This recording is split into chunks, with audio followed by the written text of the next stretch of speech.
going on, you guys? It's me, Ann, and welcome back to Dreams Horrorville. If you're new here, make sure you hit that like button and subscribe. And if you've been here before, thanks for coming back. So I wanted to jump into a film that I absolutely love and that inspired the way that I set up my actual Instagram as of right now. And it is one of my favorite, not my favorite, but one of my favorites, CreepShow.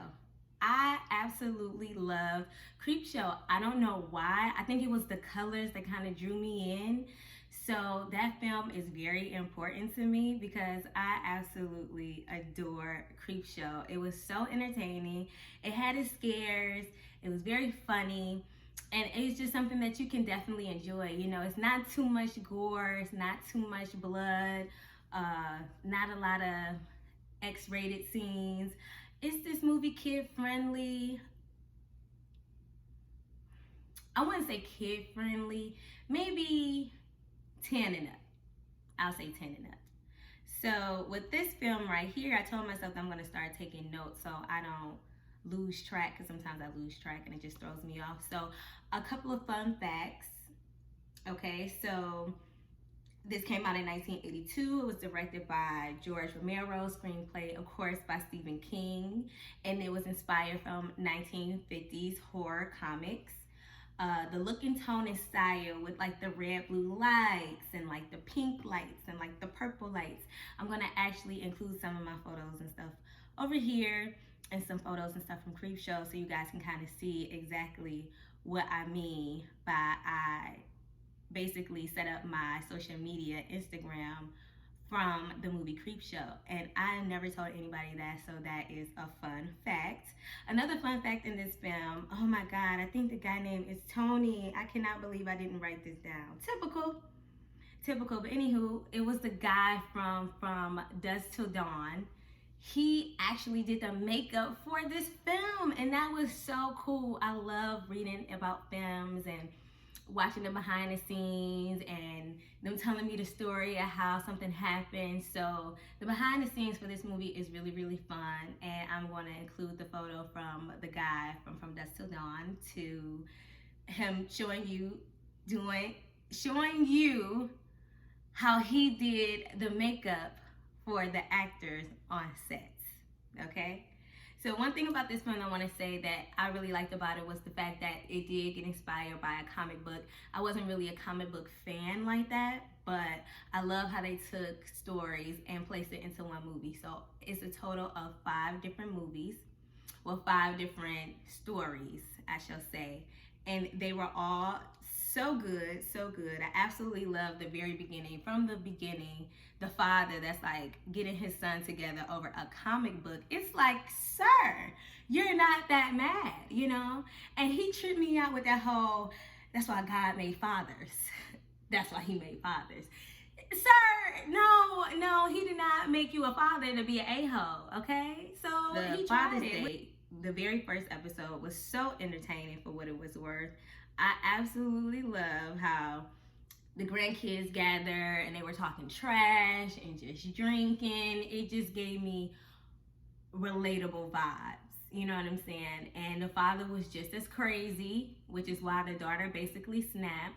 But that was a classic. I think that is one of the scariest stories in this movie, Father's Day, and that is the very first one.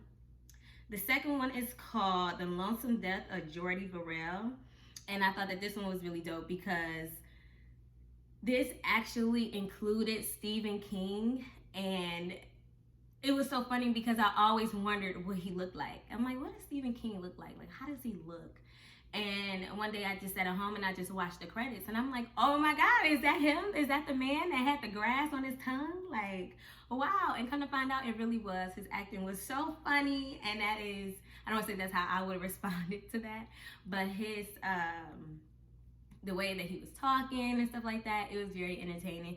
This one wasn't as scary, but I mean, some it may be. So definitely make sure you check that out. That is the second story. And the third one something to tide you over.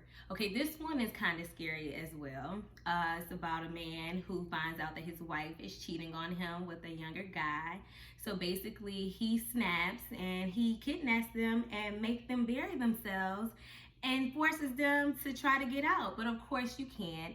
So they definitely seek their revenge. That one was very entertaining. To be honest, I more so laughed at that one. I think I laughed through this whole movie more so than anything.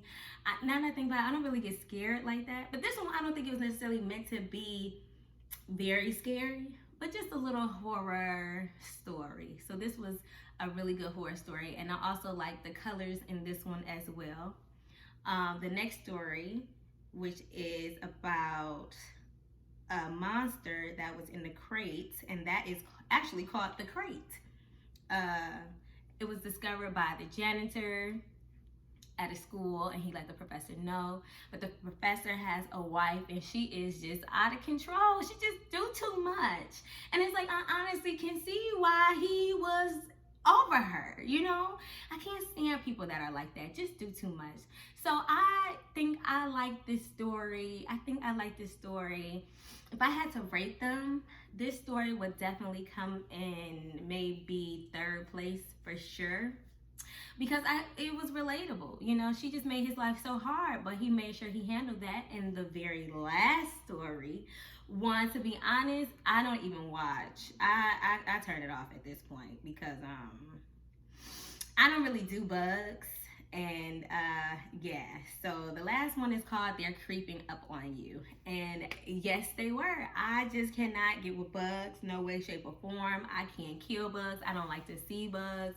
I'm just not a bug kind of girl. So I never really watched the last story. Granted, I have, because so overall, I think this is a great film to watch, especially right now.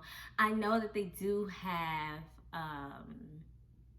3 movies total: CreepShow 1, CreepShow 2, CreepShow 3. I've seen CreepShow 2.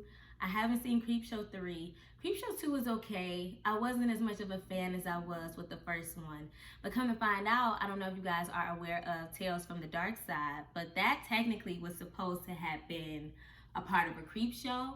I can't remember why they ended up switching it over. I think because another production company had its hand in the CreepShow, so they had to kind of change the name, but it still involves the same people. And so I thought that was dope. They was just like, okay, well, we can't do the CreepShow, we're just gonna tell Tales from the Darkness. And I really love that one as well. I think I may do a video on movies that include more than one story, because those are really good and you get to choose which one is your favorite. And I also know that CreepShow has an actual show on the app Shudder, who I'm trying to become affiliated with.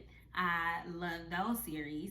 So with that being said, I'm going to wrap this up, and I just want to inform you guys that I also have a Patreon that you guys can sign up for, where you would get behind the scenes footage, videos for free, pictures that won't make it to any of my other social medias. This is my lifestyle horror blog, and I take full advantage. I try to post as much as I can every day. I try to have something called a B-roll, and that means clips and stuff that I take with my phone that, you know, I don't put out there. I just save it, and I'm so glad that I actually did that, because it's perfect for Patreon. So make sure you guys click the link below. Make sure you guys hit that subscribe and that like button, and make sure you guys check out all my social medias below and support your girl, because I highly appreciate it. And I appreciate you guys taking the time out and watching my reviews. It means the world to me and so much to me. So with that being said, make sure you guys wash your hands, stay inside, and stay out of trouble. Until next time, I'll see you guys later. Bye.